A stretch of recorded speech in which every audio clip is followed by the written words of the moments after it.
Hello, hello. So it's 6:31, time to start the webinar, right? So I hope everything's working fine. You can hear me, you can see me, and you can see my screen, right? I've shared my screen. Hello, hello. Yes, you can write, you can speak as you prefer. So as usual, I'll upload this to YouTube over the weekend. If any of you can't watch it live. And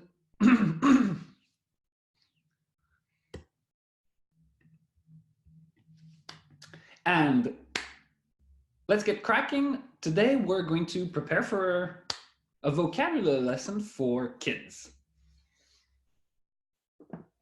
Now, let's start with defining the parameters, what we're talking about, because kids are different. I don't know exactly, it depends if you're in a public school, if you're in a private school, if you're a tutor, a freelancer.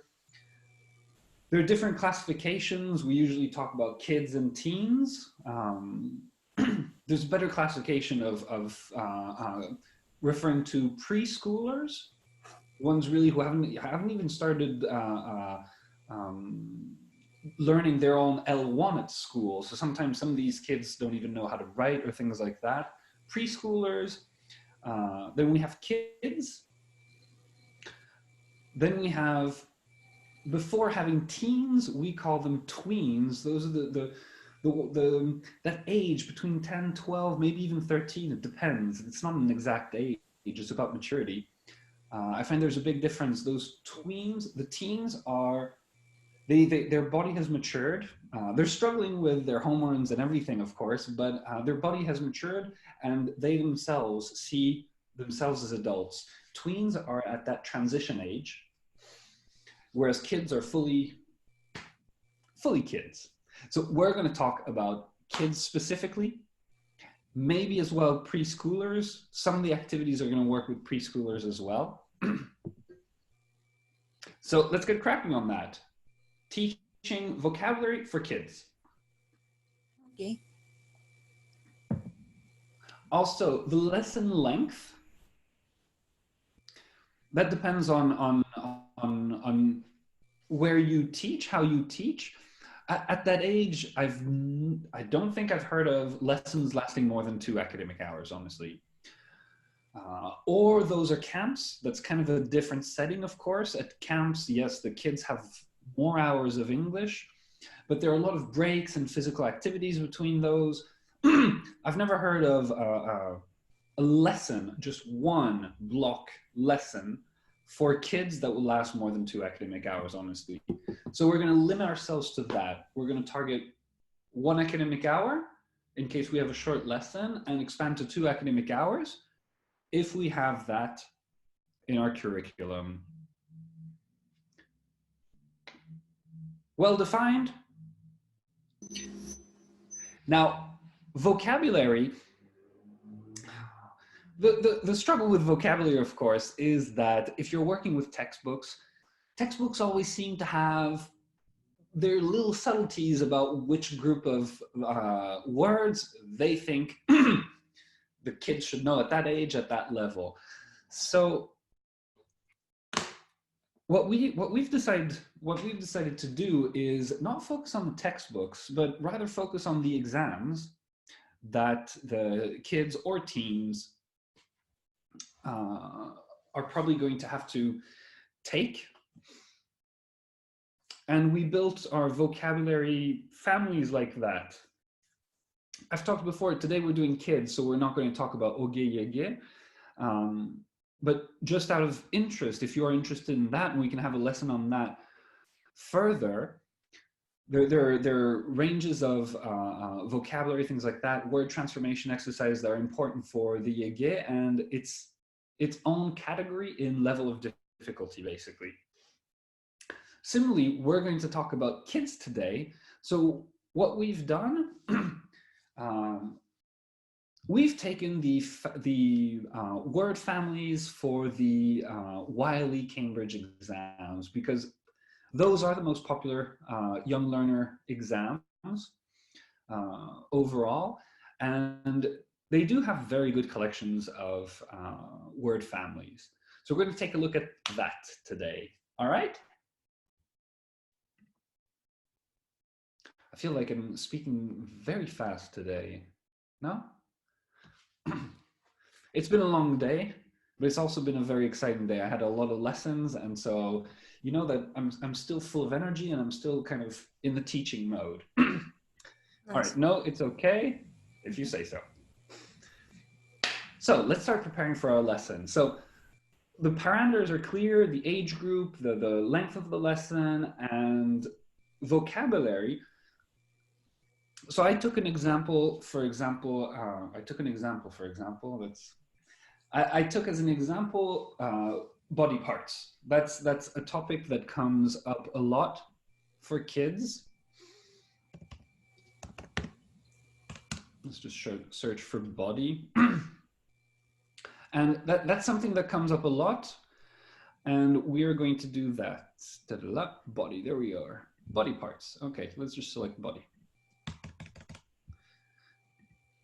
So the first thing I'm going to do, I know that I'm supposed to, this is the curriculum. I know that tomorrow I'm supposed to be giving a lesson on body parts to kids. The first thing I do is I look for the activities that I already have at my disposal, because what I'm looking for, if you're preparing for exams, things like that, usually you have a textbook.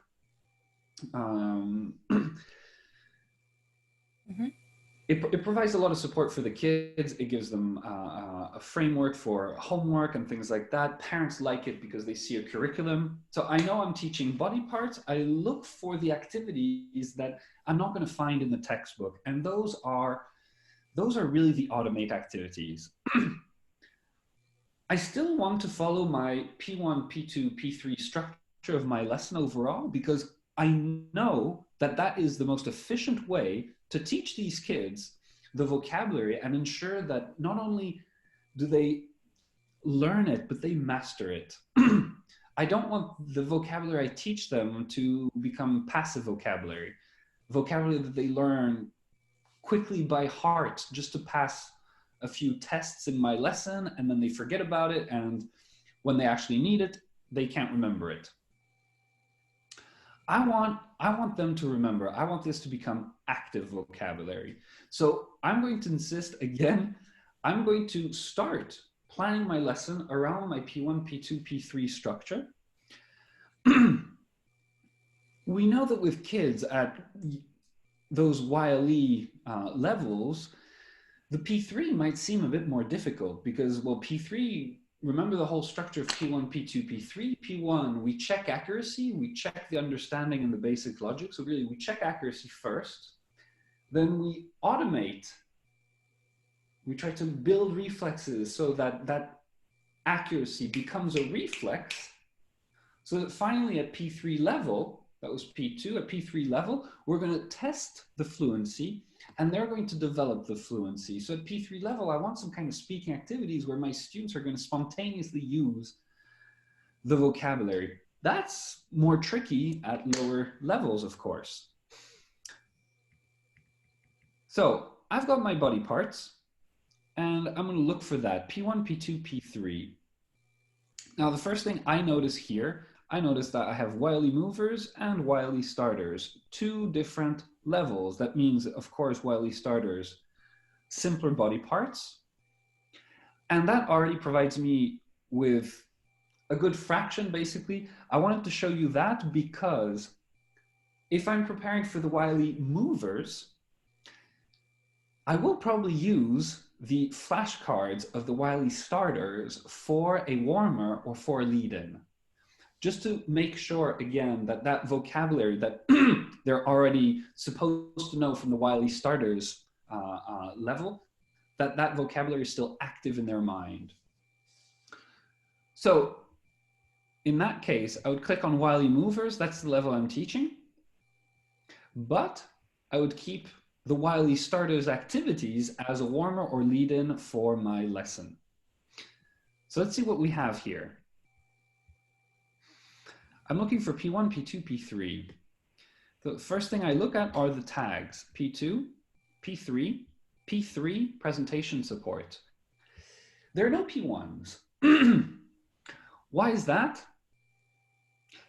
Firstly, because if you're teaching Wiley Movers, we assume you're probably teaching with a textbook, and that's what our textbooks are filled with.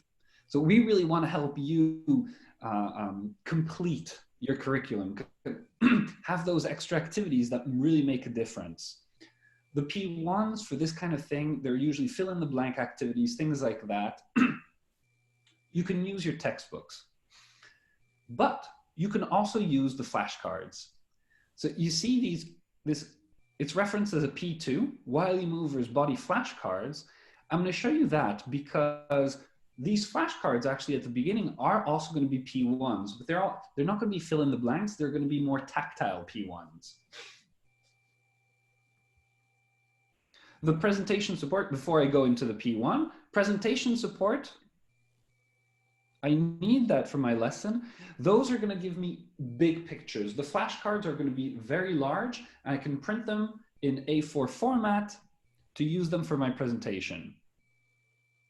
All right, there you have enlarge, ooh, beard.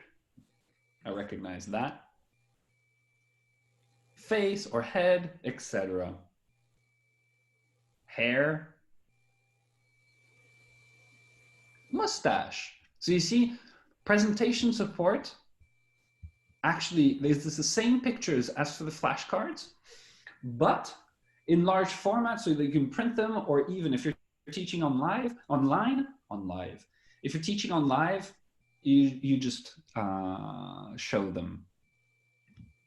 So I've got my presentation support. Those are the pictures I want to use for easier understanding for the students. Now I've got my body flashcards, and I'm going to use them how? So you see, flashcards mean that you have a set of pictures and a set of words that go together. Oh, it was the color. So you see beard, beard, blonde, blonde, curly, curly, mustache, mustache, neck, neck, shoulder, shoulder, and they go on and on like that. Those are all of the words that the students should know at Wiley Movers level for body parts. And this is exactly what I'm going to follow. So I'm going to use these flashcards how? Well, first thing I do, I cut them up, and I have stacks for each pair or maybe group of 3 students. I have a stack of pictures and I have a stack of words. I give those to the students and I simply ask them to match.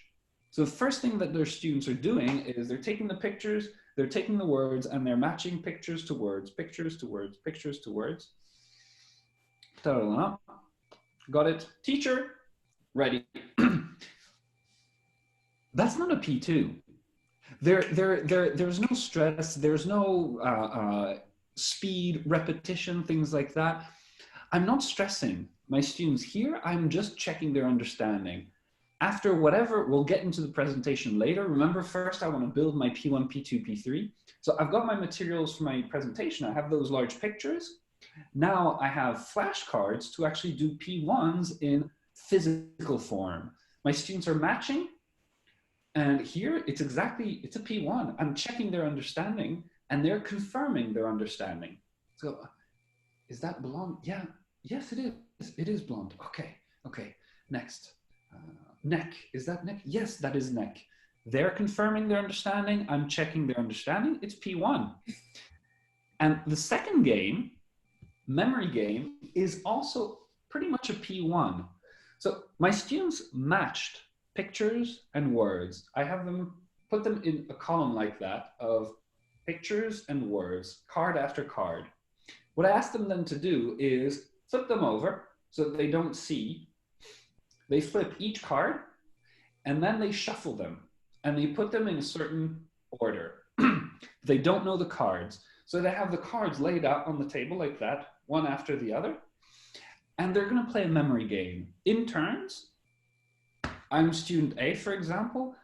I pick a card, I look at it, and I have to say the word. So if it's a word, I just read it. If it's a picture, I have to say it. Neck. Okay. I take a second card, same thing. I. They don't match. I put them back in the same position. It's very important because this is a memory game. It's not about random. The students are supposed to work on their memory, and the physical place is important. So the students put the cards back. If they don't match, the students put the cards back in the same position as the turn of the next student. And if it's your turn, for example, and you remember, I said I because I found the word I, but you remember at a previous turn, you found the picture I. So you go, yes, yes, my turn, my turn, my turn. You pick the word I that I just picked, and you pick the picture I. You keep those cards and you put them down. At the end, the student with the most pairs wins. It's loads of fun, and because the cards are shuffled and randomly put on the table, you can play this actually 2-3 times if you feel the need for it. This is, again, a great P1. Students are just confirming their understanding that this picture matches this word. So we do a matching and a memory. I've got 2 P1s. That's good enough. I agree with you here. What I love about matching and memory as P1s is that they're very physical. And that's very important for kids. There's actually a position on the table, things like that. It makes their mind work, and it's very good. They do not write, though. So I also recommend fill in the blanks and things like that. It is also very good for students to write. They need to learn the spelling. We don't always have Office Word or Contacted Chat that autocorrects everything we write. Students are supposed to be able to spell those words. So there are also great P1s for spelling. They work like a charm. I'm sure you have loads of ideas for that. You could actually just use the flashcards, just the pictures, and the students need to write the word as fast as possible. There are really loads of applications of these flashcards. I think if this is not your first webinar with me, I'm sure you know I love flashcards. Sure. So I've done my matching, I've done my memory, maybe a little spelling game, something like that. That is largely enough P1s for the kids.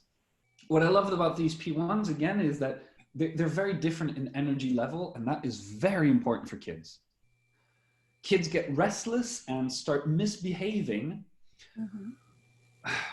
when they're restless. Basically, to avoid them being restless, you want to very often change the energy level in your lesson. So for 5-10 minutes, they might be writing something, maximum 5-10 minutes. Then the next 5-10 minutes, they should be standing or they should be playing. It can be physical, it can be listening, even drawing. All these things are great to keep kids on their toes so they're not restless. So I got my matching, I got my memory game.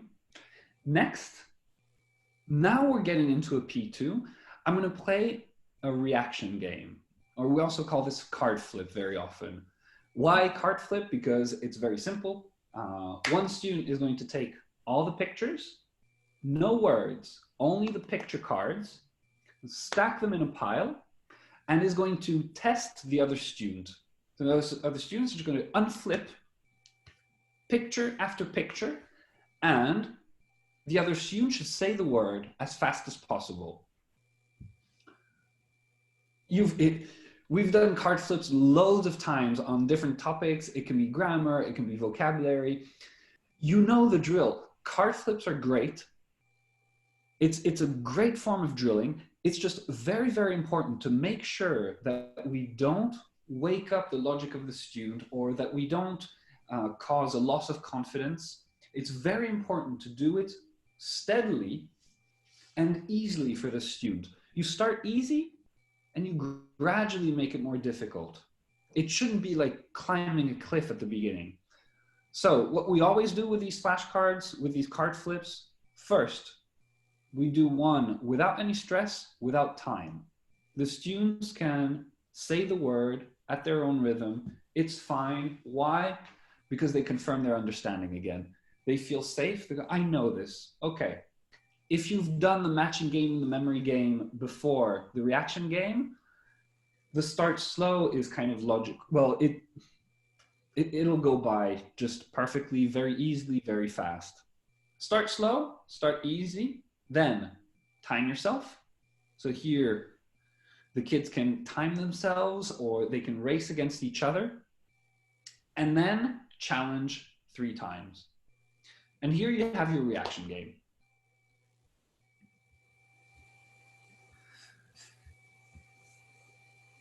And then finally, we have our race game. So who can say the vocabulary word the fastest for each picture?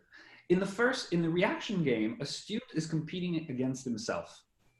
In the race game, a student is competing against another student. So here we're just playing on the different levels of energy again, on the different levels of relationship and of intellectual work. And again, it's a great way to keep the students on their toes, to keep the students motivated. Oh, there's a new challenge, it's great. But actually the activity is still the same pretty much. The activity is making this vocabulary active, making it automatic. So P2, P2, P2. With these flashcards, I've got already 2 P1s minimum. As we said, we can expand on spelling or something like that. And I already have 2 P2s minimum with different steps. So I'm pretty set here with these flashcards. I'm set for a very solid 15-20 minutes of my lesson and a very effective 15-20 minutes of my lesson.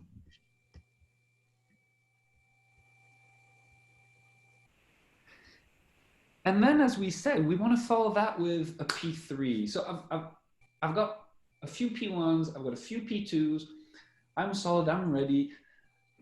I know this is an effective way to build my students' confidence and my students' mastery of this vocabulary. At one point, we want to get these kids to produce, to use the vocabulary on their own. For that, all these Wiley Mover Starters family of vocabs, we've put 2 different kinds of P1s that are actually very different. I would start with Tic Tac Toe. I'm sure you know the game Tic Tac Toe. You might not know it under this name. It's also called Noughts and Crosses. Mm-hmm. Yes, of course. It's a basic grid of 3 squares. Mm-hmm. And in turn, we play 2 of us. In turn, one puts a cross, the other puts a round, cross, round. The first to connect 3 wins. We've expanded it, not just with 9 squares, 9 grids, so that there is a bit more variation. So here we have a tic-tac-toe with the different vocabulary from the lesson. And there are 2 different ones. And so that gives you 2 tic-tac-toes where students, of their own accord, they decide which vocabulary they're going to use to win the game. So I'll start, well, oh, I see, I put blonde beard there in the middle. So beard in the middle, X, it's mine. And you say curly just above. There's a girl with very long scarlet curly hair. So that's yours, okay. Well, then I say shoulder, the guy on the left to my beard. All right. So I already have 2 in a row. And you're kind of stuck because you need to say blonde, but then in that case, I can say belly or stomach. So I win, basically, because if you say belly, I'll say blonde. That's why I usually use it to do 4 in a row, not 3. You do 4 in a row? Yep. Perfect. I like 4 in a row as well because you have 5 and 5. Do you let them do diagonal in that case? Excuse me? Do you let them do diagonally? Yeah, sure. Just because kids, their logic is still developing, and some of them are quicker at thinking, and others are not that quick. So to give them more opportunities. And five isn't logical for me because it's very easy to block everything. Three can be kind of easy for those who are a little bit faster at thinking, and so that's why four is perfect. Works perfectly for me. Agreed. So traditionally, the game of tic-tac-toe is 3 in a row, and it can be horizontally, vertically, or diagonally. Now, as Lena pointed out, kids are at different stages of development of their logic. So there are 2 ways you can change the game to adapt it to your kids. As Lena pointed out, you can expand, you can make it not 3, but 4. And you can also take out diagonally. Some kids, especially if you're dealing with preschoolers, diagonally is too much. It's too much counting for them. They're counting what they see horizontally, what they see vertically, but diagonally it's too much. And let's face it, this activity, our goal is not to develop their logic of geometry. So adapt it to your students. You might want to make not 3, but 4. You might want to tell them no diagonal. That's up to you. Agreed. So we have a tic-tac-toe. I think you'll agree that's a pretty calm P3. Well, it depends on kids. True. Let's say so talking about exams, I'm sorry for jumping in. Talking about exams, I sometimes expand it, making it short phrases. Like short what? Short phrases. Like this is beard, or it is beard, or they are legs, things like that. Agreed. Because at that point, when you're already preparing for exams, even starters, they need these short phrases, not just words, the chunks.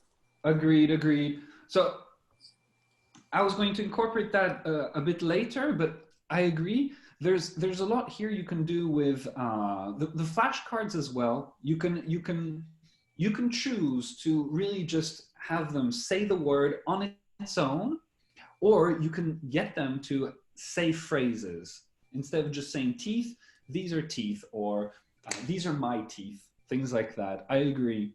You want to expand. Or it just depends on the topic. So for example, if you've got family, it can be I've got a mother, I've got a father, but with sister, it can be I haven't got a sister, or things like that. Agreed. Now, when I said it was a calm activity, let's say, yes, it's calmer than this one. The second P3, do you know go fish? Yes. Yes? So the idea, it works this way. So you have a bunch of pictures. This is a card game, traditionally. You can play it with a normal set of cards. The whole idea of go fish is we say the phrase go fish in English when another person needs to pick a card from a stack of cards. So we have a whole bunch of cards here that represent all the vocabulary, and we have pairs. So there are going to be 2 shoulders. There are going to be 2 pictures about a neck. There are going to be 2 pictures about a mustache. Why? Because the game is to make pairs, to make families. So first, I cut all these cards up, and I should have, so there's 6 cards times 5 pages, that should be 30 cards. So I have 30 cards.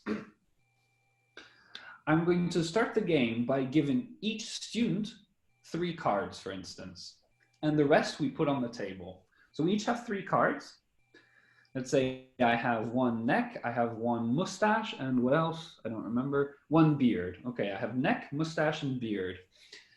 I can only ask you for a card that I have. So I have a beard. I will ask you, so have you got a beard? If you have the second card, beard, you give it to me. It's a pair. I put it on the table, and that's 1-0 for me. Yes, I have one pair. If you don't have the other beard, you say go fish, and I take a fresh card from the stack. And now it's the next person's turn. So I don't have 3 cards now, I have 4 cards. And each in turn, you ask the question, have you got the picture with curly hair? Or to make it simpler, you just say, have you got curly hair? If I have curly hair, I give it to you, you get 1 point. If not, I tell you go fish, and it's the next person's turn. Clear? Yes, it is. So you can imagine, Go Fish is not as calm as Tic Tac Toe. First of all, you can play it as a whole group. You can play it in small groups of 3, 4, things like that. But kids get pretty intense about it. It's really interesting. I've seen kids just jumping up and down. Oh my God, I need blonde. Oh no. You hear someone asking another person about it. So you know that person has the blonde card. And you're like, oh, quickly, my turn, quickly. It's my turn. Okay, Misha, give me your blonde card. Yes. And they get super excited. So that's Go Fish.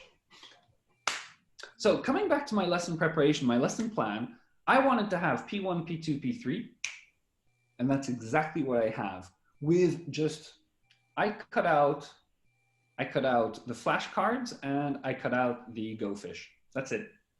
Very little preparation. And with the flashcards, I have matching, I have memory game, I have card flip or reaction game. Sorry. And then I have my grab game. That's 2 P1s with variations and 2 P2s with variations. Then I have just printed, I can just print 2 Tic Tac Toes, or I cut out the Go Fish cards. I would advise, we have 2 P3s. Why? Because one lesson is never enough. So basically what I'm going to do here in my plan, I'm going to plan one of these 2 P3s. I'm either going to take Go Fish or Tic Tac Toe for this lesson. And I'm going to use the second one probably as a warmer for my next lesson. Because I want to continue developing the reflexes of my students. I don't just have one lesson on body parts and then bye-bye, forget about it. So that's what I like about having multiple P3s. I have another idea about using tic-tac-toe thing from the database. It's when I draw a round or a square on the board, and they should dictate each other the words to make this, so to draw, to use a pencil, and for example, to draw a square. And so who is the fastest, which pair is the fastest, they are the winners.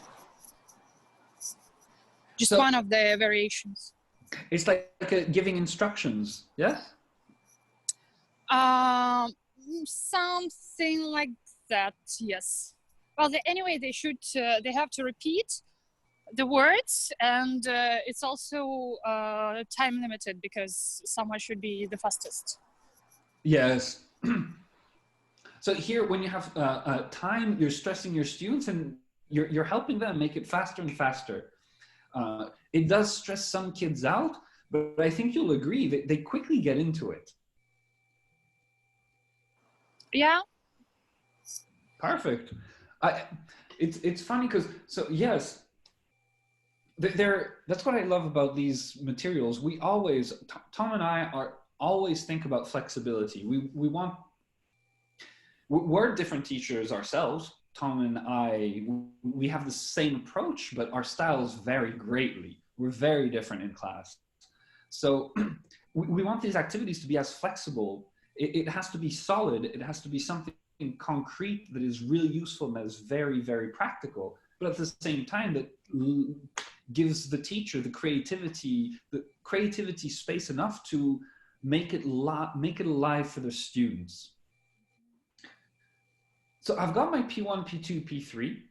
I've got my different variations. I can adapt it. Now, what I want to do is think about the rest of the lesson. I have my P1, P2, P3. As we said, well, there is the presentation part that is important as well. There's a warmer and a lead in. And if I have a 2 academic hour lesson, I'm going to want to have a kind of production, or for kids, we tend to refer to them as projects, because production and projects are a bit different. And we're going to take a look at a project we can do with the kids on that, on body parts. But after what you said, I wanted to expand to get back to the presentation, actually, because we said, that we have our presentation support here. We have very large pictures that we can use for our presentation, but it's also important, I don't have to use these pictures for presentation. What I really like to do with kids, for example, is play little games that are going to elicit vocabulary that they already know. It's great for their motivation. It's great for their confidence. And also in terms of education, in terms of methodology, we know that whenever a student comes up with the knowledge themselves, discovers it for themselves, it has a stronger impact in the brain. So there are different ways I can do this. As I said, the P3s, the P2, those flashcards, I can use them as warmers for future lessons. So maybe the warmer of this lesson today for body was the vocabulary of the previous lesson. In that case, there's no linking, it's brand new. Have you ever played a game called Simon Says? Yeah, sure. But we don't have Simon, we have Monkey and different other creatures. All right. Well, as long as the kids are clear on the rules, it's fine. I always use Simon Says just because of, well, that's how I remember it when I was a kid. Just because is the answer here. Yeah, just because. Yes, this is category 1, just because. It's a great, the principle is very simple. Students, actually, you can get the students to participate, so other students will have to follow their lead as well. People are supposed to follow the lead of what you say, but only when you say Simon Says. So for example, I'll say things like, okay, Simon says, put your hand on your head. Simon says, put your foot on the table. Simon says, etc. But I'll sometimes surprise my students, trick my students. In the middle of 2 or 3 Simon Says, I'll all of a sudden say, put your hand on your face. And all the students who do that got it wrong. They got the vocabulary, of course, but they forgot that they're only supposed to react when I say Simon Says. If Simon doesn't say, it's not an order. They shouldn't do it. It's loads of fun. You can show them how to do it first, like you leading, and then get the kids to lead themselves. They'll love it. And again, it's a great way. This can actually be a presentation. You can start with your Simon Says with Wiley Starters vocabulary, just to refresh that vocabulary and to lead to new vocabulary. So while I'm doing my Simon Says, I first check all the Wiley Starters vocabulary. I might, again, mix some vocabulary from the previous lessons. I know if it's for example, classroom equipment, things like that, you know, pencil, ruler, things like that. Put your hand on your pencil, put your hand, things like that. I'll mix these things and I'll adapt my presentation as we move along. As I get confirmation that they remember the previous vocabulary, I'll start using new vocabulary to see if they catch on, if they already know this vocabulary, or if one student can teach it to the other students. And I'll put my pictures on the board as we go along. And that's my presentation. Honestly, I'm very happy with that. That is good enough. I know that in textbooks, there are also other great lead-ins, other great presentation styles. There can be videos, well, cartoons usually, comics, things like that, that are really great as well to introduce the vocabulary. If you don't have access to that, just play Simon Says. Honestly, it's a great presentation for kids. Mm-hmm. We play such a game, but we call it please. Do something, please. If the teacher says, please, children do this, and if not, they shouldn't do this. Okay, I like it. I like that. You're teaching them good manners. I also like it because sometimes I have this please game with one of the groups, and sometimes when I'm just giving instructions and forget about please, there is one girl who always remembers, and I say, oh, open your books. She said she's sitting and just looking at me like, what would you like me to do? Or she says, Lena, open your books, please. That's very good. Yeah. I had never thought of that. So you just replace Simon Says with please. Yeah. Simon Says, put your foot on the table. Yeah, you because just say, please put your foot on the table. Yeah, because for example, I have monkey only with little kids, and with this, they're kids, but monkey doesn't work anymore. But this please thing works, and when we repeat revise instructions, or just anything, yeah, they like it, and they know that. But yeah, as you said, it's also they're becoming more polite, even when they ask for a pencil or things like that. They say please to each other. That's great. Great idea. I'll follow that. I'll try to follow that. I think I have next week I've got a lesson with kids. I'll experiment. It's interesting. So you're saying monkey for like preschoolers because they find it funny, and it's no, just because we've got a monkey. It is in a book, and we've got a physical monkey, and they also like they love to be teachers. So I do a couple of things, then I give monkey to other students, and they say, monkey says touch your blah blah blah, or monkey says touch something red, or things like that. I say monkey because we have a physical monkey. I see what you mean. So on that, I fully agree. There's I think it should be part of every teacher's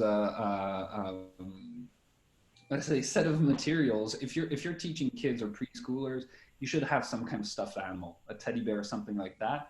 It's so easy to use that to calm children down. I mean, I know that I don't especially look scary when I smile and things like that, but to a 4 or 5 year old girl, actually, we've had the situation in our school when parents brought very, very young learners, preschoolers to the school, and the first thing we have to do is test them. We need to have a short conversation with them to see how much they know. What's the point of starting lessons without knowing what the kids know? And I had some strange situations at the very beginning, some really tiny little girls like that would just see me and panic. No matter how much I smiled and tried to be happy little Dja Antoine, it was very difficult. But actually, stuffed animals work like a charm here. All I have to do is maybe not be so strict with just a shirt is fine. I'll take my jacket off, and I'll come with a teddy bear, and that completely calms down the little girl, and we're ready. So fully agree with you. Yeah, if you have a monkey, say monkey. If you have a pig, say pig. So you see, honestly, again, preparing for this lesson would take me about 15, 20 minutes. But again, we're going step by step and we're explaining everything. So it's taking a bit longer. So we were happy with our P1, P2, P3 buildup. We've now got a very good idea for a presentation. Warmer, as I said, it really depends on the context of this lesson. So I might use flashcards from the vocabulary of the previous lesson, just for them to keep them on the toes, to surprise them and to carry on building those reflexes, I might use the flashcards for Wiley Starters body parts. Again, same idea, just to refresh and see what they remember. What else? I like pronunciation activities. So I wanted to show you that as well. So this is basically not to do with vocabulary anymore. This is also a good bit of pronunciation. So I wanted to show you that in the pronunciation area, if you put pronunciation here, you'll get mixed pronunciations. You get loads of pronunciation exercises here, for example, tweens, teens, adults. But actually there's a nice little collection of kid ones. So all I need to do is just press on kids, and there we have it. And ta-da-da. For now, there are not that many, but if you like them, we'll make more. I remember one, yes, if I remember, it's this one. This one is on body parts. Do you see? It's one of the tags, body parts and numbers. This is a nice way as well, as a warmer. So repeat these phrases as quickly as you can. 3 arms, 3 arms, 3 arms, 3 arms, 2 eyes, 2 eyes, 2 eyes, 2 eyes, 2 eyes, 1 hand, 1 hand, 1 hand, 1 hand. Oh, of course, I'm doing it fast. I'm not a little kid.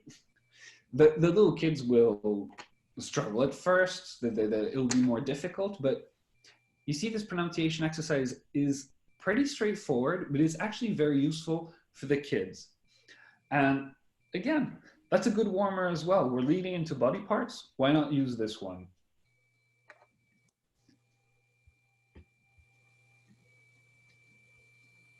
It's sometimes difficult when you don't know when there are dozens of pronunciation activities and you have to open all and preview all of them to find the particular one.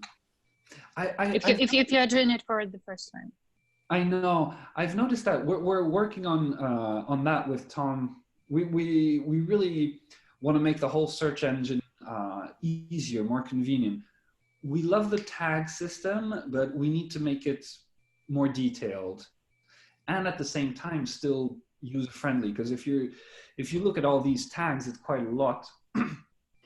But I would advise for pronunciation activities, look at the tags. You see the green tags that you see here are this target language. So you can very well type target language here, or when you're browsing through pronunciation activities, pay attention to the green tags that come up. See, I have body parts here. If I click on it, I only see body parts. Now, maybe this activity, I'm interested in numbers. I click on numbers and I see all activities with numbers. Well, all pronunciation, kids, numbers activities. We're working on making that simpler. I agree with you. We have too many activities, basically. That's nothing bad about it. Well, it is if you can't find what you need. I agree. Let's say it's not the worst, but it is an area. Oh, come on. Improve. So the last thing I did want, time flies. I'm having a great Friday. Time flies. The last thing I wanted to show you for today, and very important. So we've got a solid lesson plan already. We've got a few variants for warmers. We have an idea for our lead-in and our presentation that we can adapt to the level and the interest of the students. We have very solid P1s, very solid P2s, very solid P3s. That does sound like a very structured lesson, but we know, we're teachers, we work with kids. We know that kids also need something physical to be proud of. They need storylines. You need to foster their imagination and everything. That's what those kids really remember really well. And that's why we have a whole section of, sorry, what am I doing? In type of activity, I highly recommend to take a look at projects.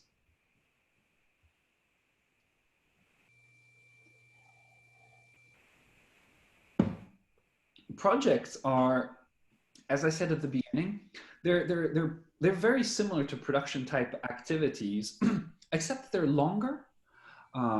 They're more readily adaptable to different situations, different topics, and you can easily spread them out over more than one lesson. So what we want to do with projects is basically have some kind of 2-3 lesson storyline that can be adapted to different topics. And for body parts, what I wanted to show you, I forget what it's called, I think. Yes, exactly. Build a monster.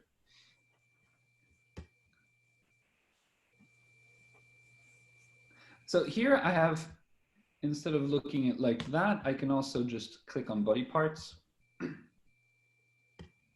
So my whole activity here, build a monster.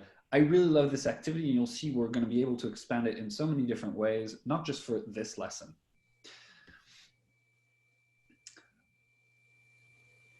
Again, always with our activities, especially with the projects, there's loads of different variants. You'll have a full instructions document. So here you see option 1, option 2, option 3. There's a lot you can do. I'm going to show you in general what I would do with this to use for our lesson here. So I always find for, you know, sometimes there are students, when you ask them to be a bit creative, they get a bit worried and they kind of block. So a great way, instead of directly going into build a monster, if you know that your students struggle a little bit with creativity, they're shy, there are a number of reasons why they might not be very comfortable in doing it on their own while thinking of their first monster on their own. We have build your monster demonstration cards, basically description cards. So you can use these at the beginning to get students, it's a bit like a P1, again, you're checking their understanding, okay? You give them instructions to build a monster, and the students have all these body parts that they can cut out, combine, even color, and make into their own monster. You have different kinds of legs, different kinds of feet, arms, etc. What we're going for here is basically, this is really a physical project. So the kids can cut them up. You can cut them up prior if you're if you don't have those blunt scissors that kids can manipulate. And they can either glue them on a piece of paper to make their monster, or they can actually cut them out precisely and with paper clips attach them at the right angles, and it makes like a little puppet. So if I have,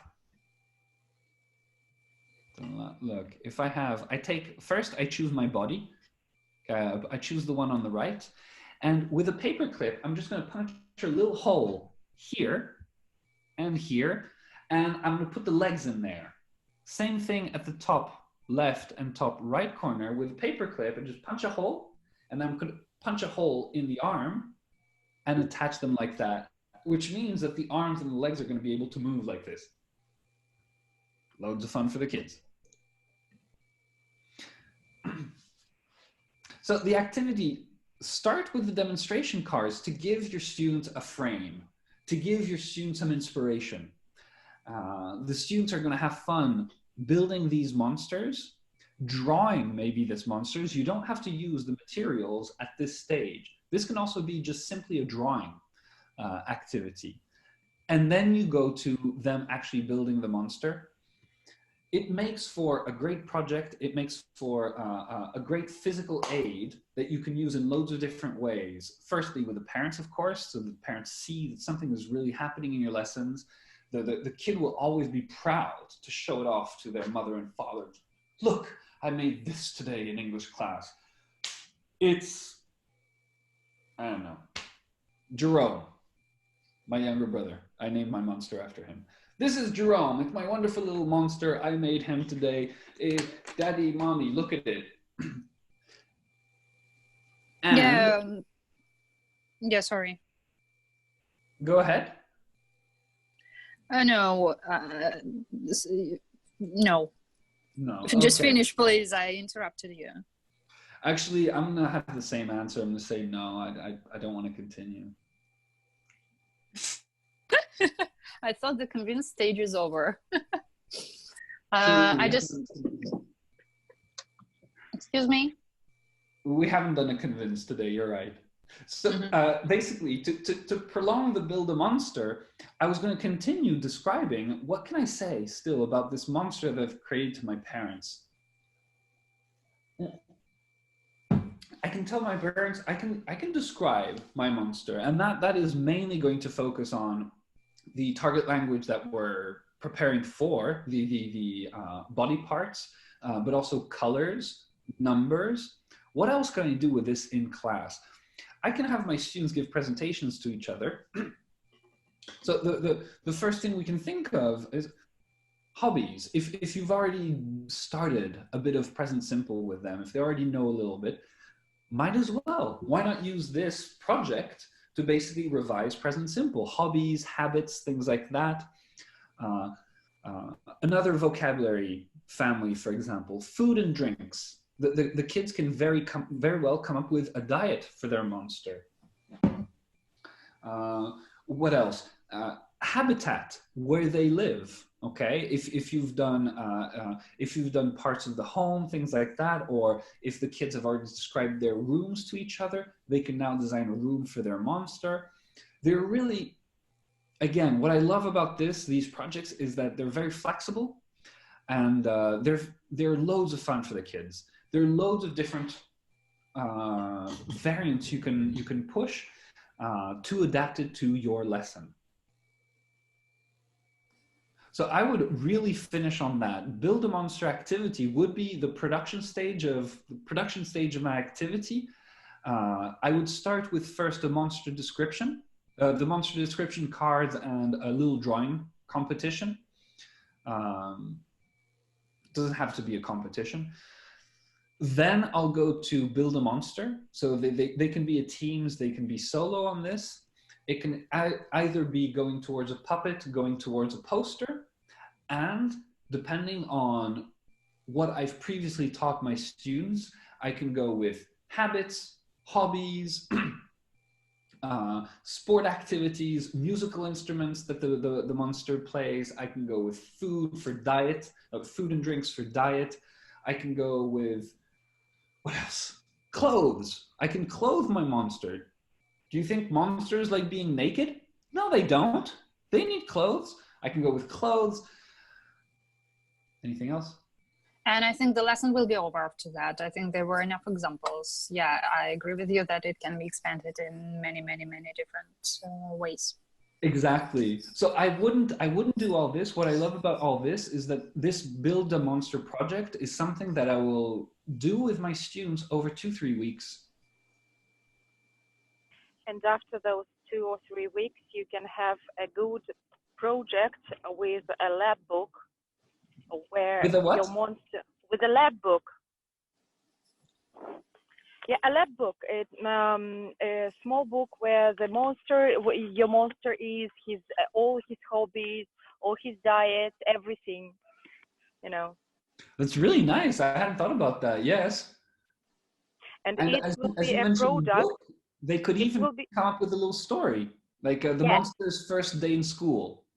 And it will be a really good product that children can show to their parents and to show to each other and share the ideas. Perfect. You see, that's what I love. Teacher creativity is our materials for teaching should not limit our creativity. Quite the opposite. It should be able to be used like that with our creativity. I agree. Perfect. I like this idea of book for the monster. 2-3 weeks. It can even take up a month. We honestly, we love these projects because I traveled a lot. If I've never talked about that, just for you to know, my childhood was a bit hectic. We moved around a lot. So I actually went to a lot of different school systems, and I remember the school that I remember the best by far was a British school that relied a lot on these types of activities to motivate us. They organized loads of little projects like that that would last for a few weeks or even a month, and that would tie different subjects together. Of course, I was 6, 7, 8 years old. I mean, I understand that for teens it's different, but for kids, that is great. If you have like that, a project that can last for a couple of weeks, you really, you've got the attention of your kids. No problem whatsoever. I love this project, but I'm going to take away body parts. Look, I highly recommend, well, I do recommend taking time for yourself as well. So don't think about teaching all the time. But if you do at one point, have time for yourself, but are bored with the books and TV shows out there, do take 5 minutes to browse through our projects, because you'll see that there's really a rich variety of projects here for kids, tweens, and teens that you will, as we did today, you'll find new variants. You'll adapt it to your lessons, and you'll be surprised at how many different things you can tie in a few weeks, different topics, both vocabulary, grammar, you can tie in one project, and it's really loads of fun. I'm just, out of the blue here, I see Crazy Science Project, it's loads of fun.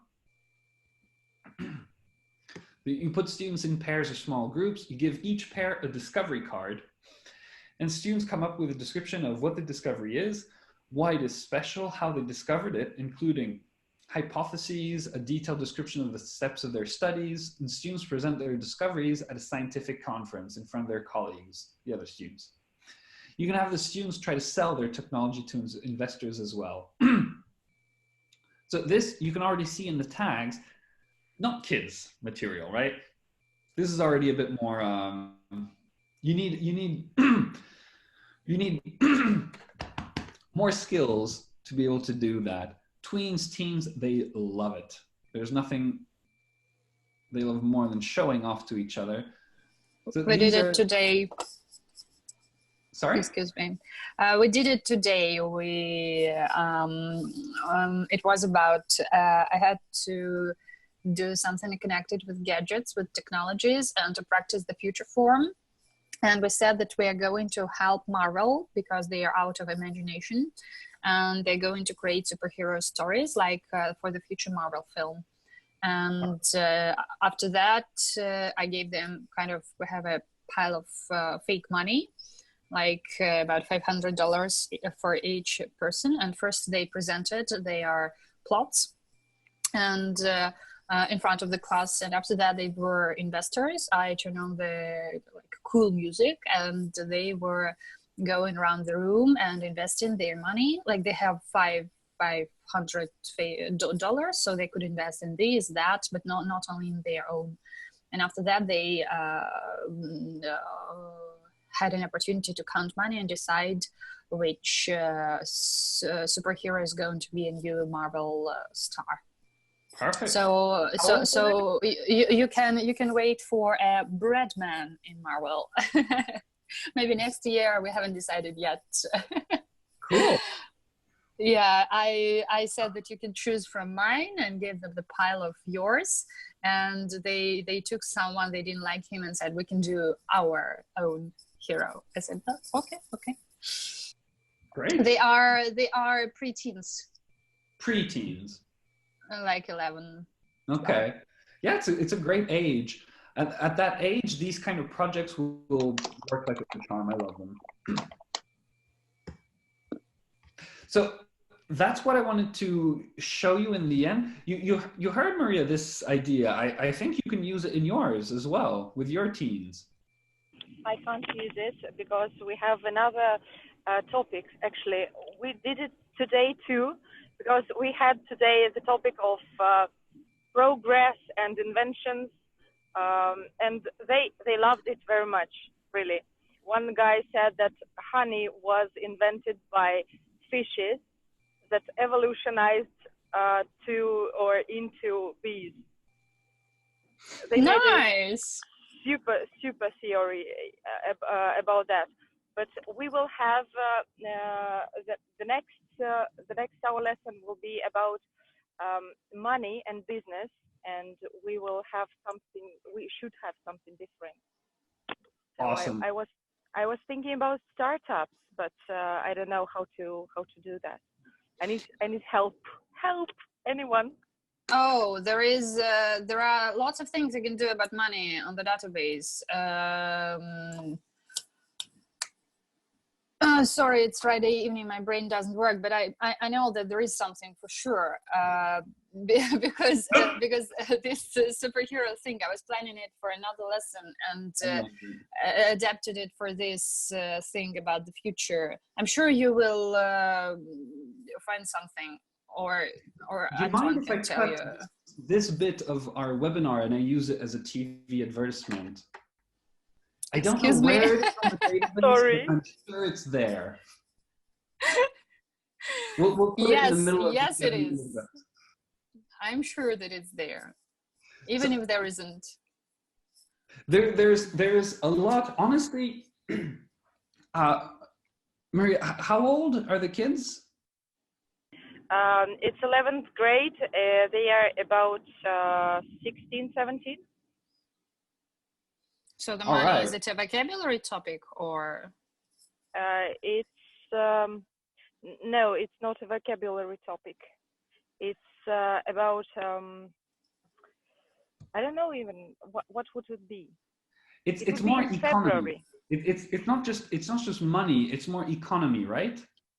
Yes. Like it's about investing, startups, things like that. Yes, investing, startups, bankrupting, and all the rest. You can take the activity which is called Museum of Magical Things, and so they should do a prototype of something, and they should or there is something with project. There is even a grid where it is well, they should complete the thing. Why is it useful? Why people should invest in it? And things like that, just like as an example. Actually, yes. There are quite a lot of our projects that can easily be turned into an investor startup scenario at the end. So Liana is absolutely right. There's Museum of Magical Things, where the students here, if you already did inventions this week, then you might not want to repeat inventions. Is that what you mean? Yes. Yes. Or I had another idea today when I was preparing for this lesson. This Anton, I don't remember the name, the one with the rucksack, where you have to. Well, you understand what I'm talking about. There is a rucksack, so and they're planning. The activity with the rucksack is enough. A blue rucksack. Is it enough? Well, there is a rucksack and some things, some item cards, and I was planning to do it like that. Like they are a travel agency, and you give them item cards, and they should, for example, if we're talking about economy and bankrupting, they should do a kind of camp for adults, for example, because nowadays kids go to camps, and sometimes you look at them and they eat, they sleep, they have fun, and you think, I want that too, please. So one of the ideas is to make a kind of modern camp using these item cards, so implementing them somehow, and as I said, presenting the project, like why is it going to be an economical success, why will people agree to pay money for that? Why will it be useful for those who have money, like businessmen, and different kinds of people will go there, and you will not be bankrupt. And after that, yes, you can somehow do like voting, give them money or something for them to vote and choose the best project. And then maybe you can make this true and not work as a teacher anymore and have your own camp, and we will be happy to come to you. That's it. That sounds great. I'm still stuck on the blue rucksack, unfortunately. I can't remember which activity exactly you're referring to. But yes. They were shrimp. They were shrimps. Well, it's something with the rucksack, Anton. Yeah, true. Yeah. Well, I would suggest, Maria, as well. There's Robot at Home, where they design a fully functional robot. So, but that's still similar to the inventions. There's technology contest as well. But these are all, you see, these are all projects. What you might want to do is also check out production. Thank you. I will. Because not all projects are productions and not all productions are projects. And here we actually have a topic, sales pitch.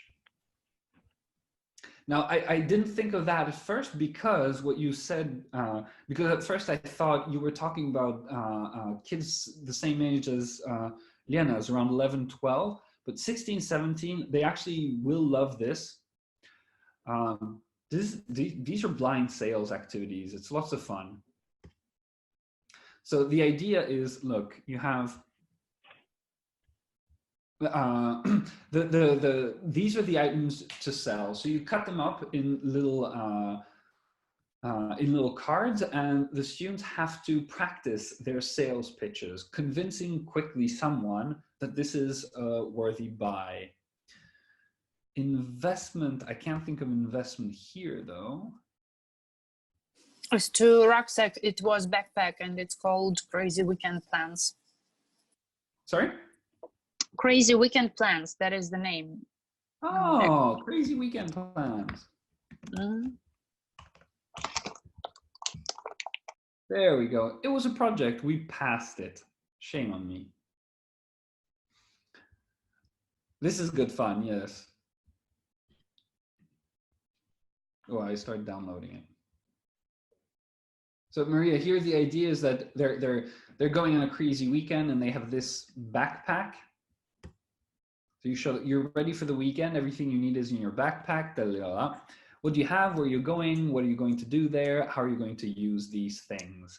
You can adapt this, yes, as Lena described. That's a very good idea. Thank you. The items are right here.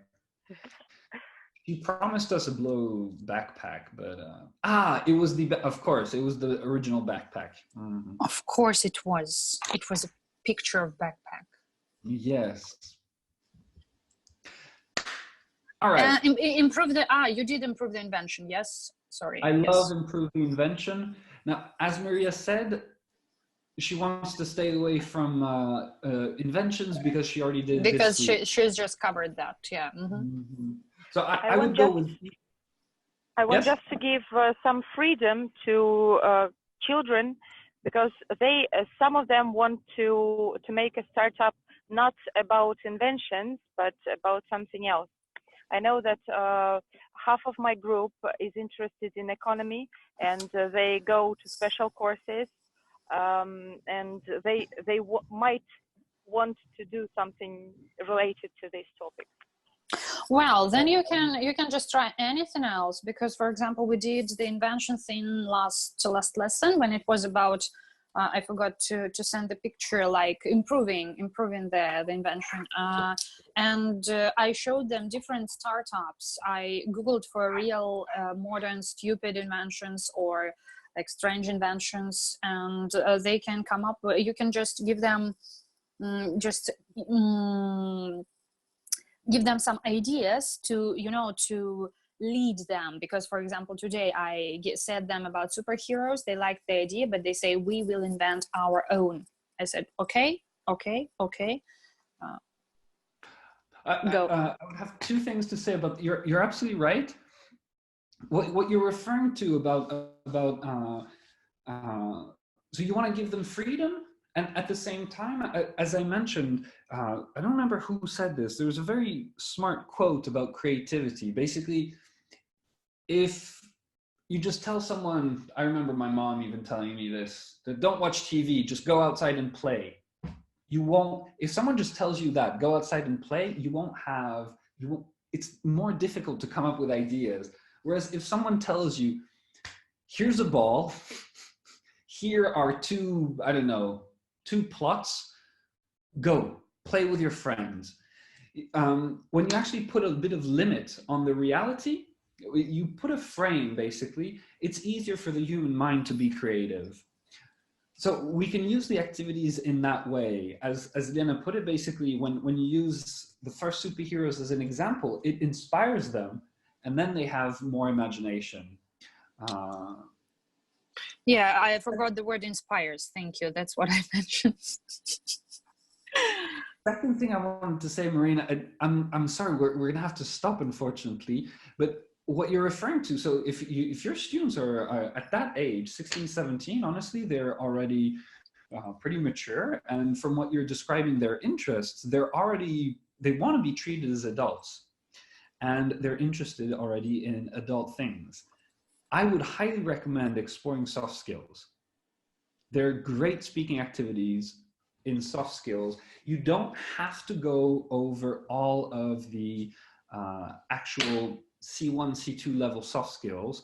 In here, you'll have some pretty complex, sometimes, like communication strategies. It's on how to convince people, things like that. That can be a bit demanding for them, but they might still be interested. You might not have the time in the curriculum. Actually, they like to play convince game, and we did it before. Last year we made a shock and brag thing, brag game, when we were talking about what was that? Curriculum vitae and resume to be hired. So it was a job conversation, and they were having some cards, and they were supposed to impress their employer.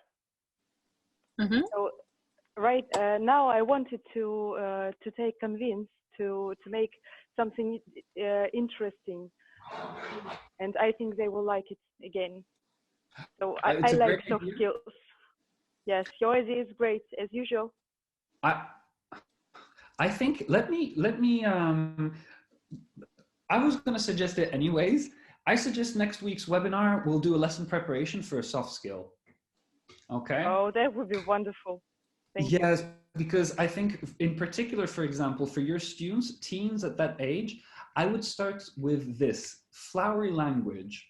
If you're too impatient to wait for next week, take a look at that over the weekend. It's very interesting, and it's really great for teens because there are activities in there where they behave, they pretend to be bloggers. Teens love bloggers. Oh, great. Thank you. Flowery language is loads of fun. I could go on and on and on, but unfortunately we have to stop. No, I'll stop. Flowery language, soft skills next week, I promise, all right? All right. Thanks a lot. I've circled it 3 times. All right? Yep. Yeah. All right, on that, I wish you a lovely weekend. Yeah, you too. Thank you very much. Thank you. Have a lovely weekend. Thank you. And good luck with all your lessons and everything next week. Yeah, thank you. But for now, we think of weekend. Or those of you thinking tomorrow, Saturday, think of weekend soon. Good. Okay. You too. Bye-bye. Bye-bye. Bye. Thank you. Bye.